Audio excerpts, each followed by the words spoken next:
You know, lately I've been feeling really exhausted. Instead of enjoying the sunshine in summer, I've spent hours sleeping, particularly this last few days. And I really feel like Rip Van Winkle, and I'm getting extremely frustrated as this overwhelming tiredness is not allowing me to be constantly productive in my business. Now I'm starting a new wellness business, and I'm doing a lot of courses to learn how to do it as I go along. And I need to be consistent with my blogging, with my videos, with my social media. And really the team is just me.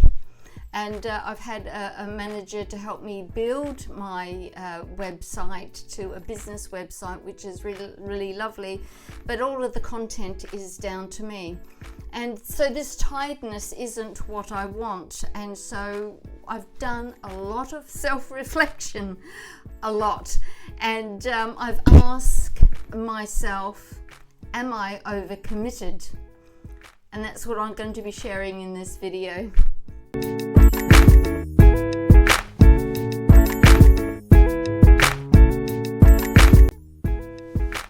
Part of the problem, I believe, in today's society, it's confusing to us. Society mixes workaholics and overachievers in similar circles of praise. Like, I get up at 4 or 5 o'clock in the morning, so I can do my workout, I can spend an hour in prayer, so I can walk my dogs, so I can get myself dressed, so I can do my planning for the day, and then I get stuck into it. I've given up my day job, and so I haven't got a regular income coming in, but I've got a little bit of mobile hairdressing on the side because I was a hairstylist, a mobile hairdresser in Australia, salon owner, so I'm doing a little bit of that, and that's not coming in quite quick enough. It's only a few weeks old anyway. I've been advertising, but my main goals is to share with women health and wellness, because that's where my passion is. And so I've been so frustrated because I haven't been able to be consistent with it. But it's been said for many years by experts in a lot of fields that it's exactly what's happened when we become overcommitted. We don't slow down. We are seeing the possible negative consequences of slowing down. And because we get told we have to be committed, we have to put so many posts on a day, depending on what platform you're on. And we can really overcommit ourselves and have no time to ourselves, and this is what's been happening to me.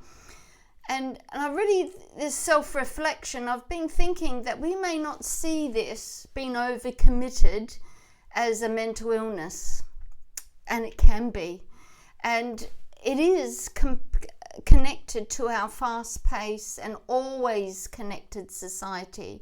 And many fear of being overcommitted will just lead to mental illness.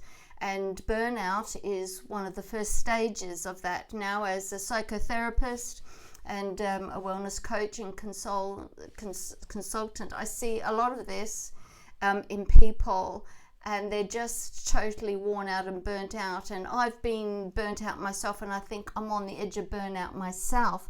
So this is one reason why I'm making this video, and I've created a blog, which I will link down in the description. So please go down to the description and click that link, and you'll see the whole blog and the points of how to avoid burnout. But the dangers of overcommitment is very real. It's burnout. And one of the most, it's in the appearance of being productive. We are constantly in motion, always running to and fro. It seems like we're doing a lot. However, being busy and being productive aren't the same thing. We can be busy but not productive. If we are too busy, we may feel that we're having a huge amount of things that are getting done that are big and important, and yet some of the tasks may not be so big and important, and they can be avoided. Being busy and overextended can lead to a serious drop in quality of our work, and that is serious, because if our quality of our work drops, then people aren't going to be consuming it. And nervous energy, when I was younger, it wasn't called burnout, it was called nervous energy, that you're nervous and you got all this energy. Well, we know now that the reason why it feels like you got an energy is because of adrenaline. You're so busy that your adrenaline just pumps and pumps and pumps and rises the level of cortisol, causing even more stress, making you put on weight, making you have sleepless nights. It can lead to burnout, and carrying too many obligations can really raise a person's stress levels. And I think this is what's happening to me. I live alone. I'm a solo person, and all of my house chores, in my garden, my car, and everything is all my responsibility. And I'm always racing to the finish line, it seems, trying to balance various commitments. And it's making me feel really uneasy. And nervous stress is by another name. The kind of stress that hits your nerves. It's not good for your body either. It can lead to problems like cardiovascular problems, and hamper problems with your immune system as well, leaving you even more vulnerable to a manner of viruses and bacteria. And don't forget your poor old brain, which may just shrink as a result of all this juggling. And that is so true. Science has shown that stress levels just makes our brain cells retreat, they shrink, and they're not productive at all. So really, it's being overcommitted isn't good. Life becomes less satisfying, and we don't get the time off and enjoy life as we should. So how do we avoid overcommitment? Well, it's to make sure we have clear priorities and stick to them. If you're anything like me, I plan, I set up my priorities, my goals, I set up the projects, and then I start working on them, and something else comes into my mind. I better make a note of that, because I'll forget it if I don't. But before you know it, I'm working on that as well. So I'm not sticking consistently to my projects. And so the number one thing is to be consistent, schedule time for your projects, and stick to them. And I've set up a new whole lot of notebooks for myself. I've got a notebook challenge I'm giving myself, and I've dedicated a whole planner just to brainstorming and to-dos. And so I carry that around with me, and so far this week it's been working. And I think what the tiredness I'm feeling is a leftover from last week. 'Cause last week I was working, like I was only having about 5 hours sleep, and the rest of the time I was working. I was absolutely flat out working, and I had a lot of life changes. As I said, I've just given up my day job, and so I've been trying to adjust my finances, and I've got a lot of stresses in that area. So I should give myself a break, shouldn't I?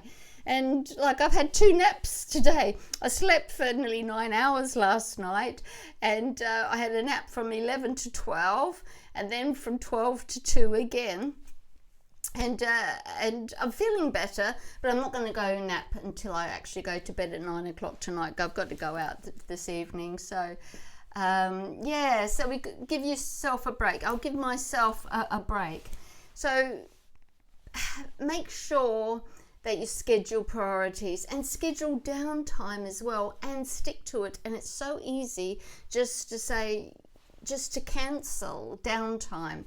It's just so easy to cancel me time, but we need to be responsible to ourselves. If we want to be well as women and productive as women, we need to put ourselves in our planners and stick to them. It's so important. We need to, another way to avoid overcommitment is practice mindfulness, even if it means just stopping everything on the spur of the moment and just taking a few minutes and taking your surroundings. Look, I've got beautiful paintings. My mother just passed away many years ago, but she was an Australian artist, and I got a lot of her works on my walls. And just to be mindful and to ponder on those works, on those beautiful paintings, and just drink in what they are saying to me, really, is mindfulness. To go out into my garden and just to sit, even if it's for a few moments, particularly this time of year, it's gorgeous, and I've got a lot of trees in pots, and a lot of them are flowering, and I've got cherry tree in a pot, and it's just beautiful. The foliage and the flowers are beautiful. Just to absorb that, and the butterflies come in, and that is being mindful. I think that's what I wasn't doing last week.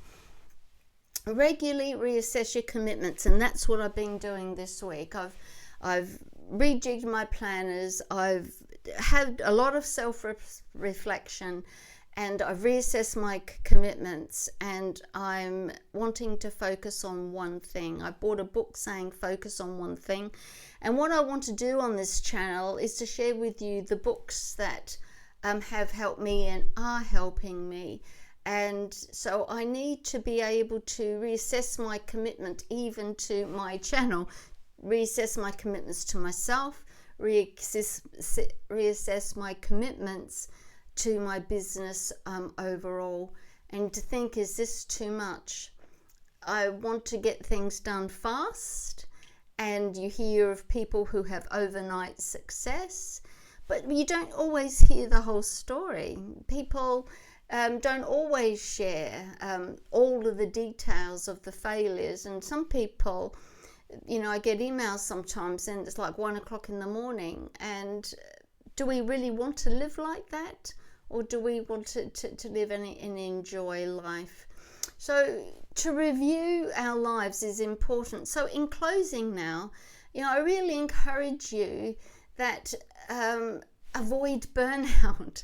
And if you are burnt out, allow yourself to rest and heal, because burnout takes a long time sometimes to get over. You really need to allow yourself to sleep. You need to allow yourself to do word puzzles, do your crafts, do something that is not the thing that's caused you burnout. You need to go for beautiful long walks so you can de-stress and unwind.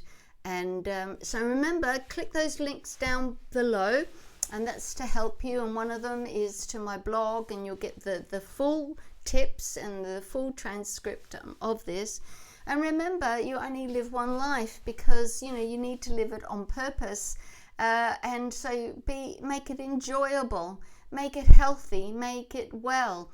Here in Wellness for Women, we are really interested in your holistic wellness of mind, body and spirit. So stick around and subscribe. And so I'm uploading regularly, so you can get more tips on how to be healthy and well as a woman, so you can enhance your mind, body and spirit to have a healthier and happier life. Bye-bye for now.